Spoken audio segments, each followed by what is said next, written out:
गांव के किनारे मिट्टी की कच्ची दीवारों वाला एक छोटा सा घर था। वहीं रहता था आर्यन, 15 साल का, दुबला पतला मगर आंखों में बड़े सपनों की चमक लिए। उसके पिता रामनाथ गांव में एकमात्र दर्जी थे और माँ घर में सिलाई बुनाई करके थोड़ी बहुत मदद कर देती थी।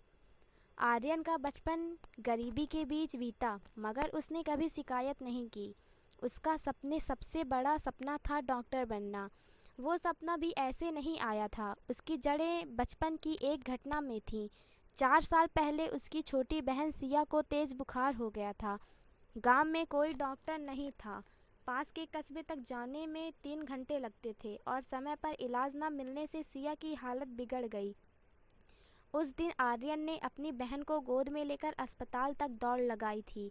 वह बच तो गई, लेकिन उस दिन उसके ही मन में ठान लिया था, एक दिन मैं डॉक्टर बनकर रहूँगा, ताकि किसी को भी मेरी बहन जैसा कष्ट ना सहना पड़े। गांव के स्कूल में पढ़ाई का स्तर बहुत अच्छा नहीं था। किताबें पुरानी थी, लैब का नाम तक कोई नहीं जानता था और विज्ञान की क्लास में केवल किताबें पढ़ती जाती थीं। लेकिन आर्यन जानता था कि डॉक्टर बनने के लिए उसे नीट जैसी कठिन परीक्षा पास करनी होगी। वो स्कूल के बाद पास के कस्बे की लाइब्रेरी जाता। वहाँ पुराने मेडिकल की किताबें पढ़ने को मिलती। इंटरनेट उसके लिए सपना था, लेकिन एक दोस्त के मोबाइल में से मेडिकल टॉपिक्स के वीडियो देख लेता। अक्सर उसके पिता कहते, बेटा तू खूब पढ़ता है, पर हमारी हैसियत कहाँ मेडिकल कॉलेज की फीस देने की। आर्यन बस मुस्कुरा देता, अभी आप चिंता मत करो पिताजी, मैं स्कॉलरशिप लाऊंगा। गांव के कई लोग मजाक उड़ाते, अरे डॉक्टर बनना क्या आसान है, पहले शहर जाकर देख कितने पैसे लगते हैं। गांव का लड़का, वो भी दर्जी का बेटा, डॉक्टर बनेगा। हाँ, बस सपने देखते रहो। लेकिन आर्यन के कानों में यह ताने सिर्फ आग भरते। हर बार जब कोई उसे नीचा दिखाता, वह और मेहनत से पढ़ाई करता। गर्मियों में जब बाकी बच्चे खेलते या सोते, आर्यन टॉर्च की रोशनी में पढ़ाई करता। कभी कभी उसके घर में बिजली नहीं होती तो वह लालटेन जलाकर नोट्स बनाता। किताबों के 2 पन्ने पर उसकी मेहनत के दाग, पसीने की बूंद और सपनों की खुशबू बसती थी। वो रोज खुद से कहता, आर्यन अगर तू हार मान गया तो तेरी बहन, तेरे माँ पिता और तेरे गांव के बच्चों का क्या? तू ही तो उनकी उम्मीद है। 10वीं की परीक्षा में आर्यन को विज्ञान में अच्छे अंक मिले, लेकिन अंग्रेजी में थोड़े कम। कस्बे के इंटर कॉलेज में दाखिला लेने के लिए अंग्रेजी में अच्छे अंक की जरूरी थी। उसने प्रधानाचार्य से कहा, सर मुझे एक मौका दीजिए, मैं अगले साल आपकी उम्मीद से भी ज़्यादा अंक लाऊंगा। प्रधानाचार्य उसकी आंखों में चमक देखकर मान गए और फिर आर्यन ने 12वीं में विज्ञान पर पूरा ध्यान लगाया। 12वीं के बाद वो नीट की तैयारी के लिए शहर गया। किराए का एक छोटा सा कमरा लिया, जहाँ एक चारपाई, एक टेबल और एक पंखा था। दिन में 12 से 14 घंटे पढ़ाई उसकी आदत बन गई।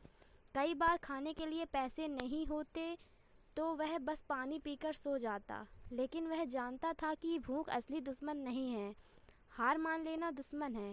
नीट की परीक्षा से ठीक 1 महीने पहले उसके पिता को गंभीर बुखार हो गया।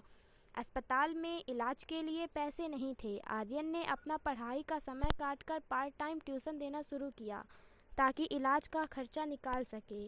उसके दोस्त ने कहा, यार मैं तू तैयारी कैसे करेगा? उसके दोस्त ने कहा, यार ऐसे में तू तैयारी कैसे करेगा? आर्यन बस बोला, पढ़ाई भी करूँगा और पिताजी का इलाज भी। डॉक्टर बनने का सपना सिर्फ मेरा नहीं है, यह मेरे पूरे परिवार का सपना है। नीट का दिन आया। परीक्षा केंद्र तक जाने के लिए उसने बस का सफ़र किया। हाथ में एडमिट कार्ड था और दिमाग में बस एक ही आवाज़, तू कर सकता है।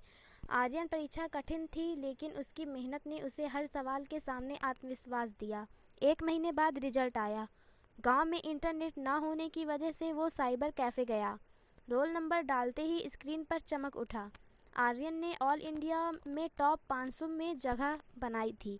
उसकी आंखों में आंसू आ गए। उसने फ़ोन पर पिताजी को बताया, पिताजी आपका बेटा डॉक्टर बनने जा रहा है। दूसरी तरफ से सिर्फ सिसकियां की आवाज़ आई। खुशी के आंसू की स्कॉलरशिप के सहारे आर्यन ने मेडिकल कॉलेज में दाखिला लिया।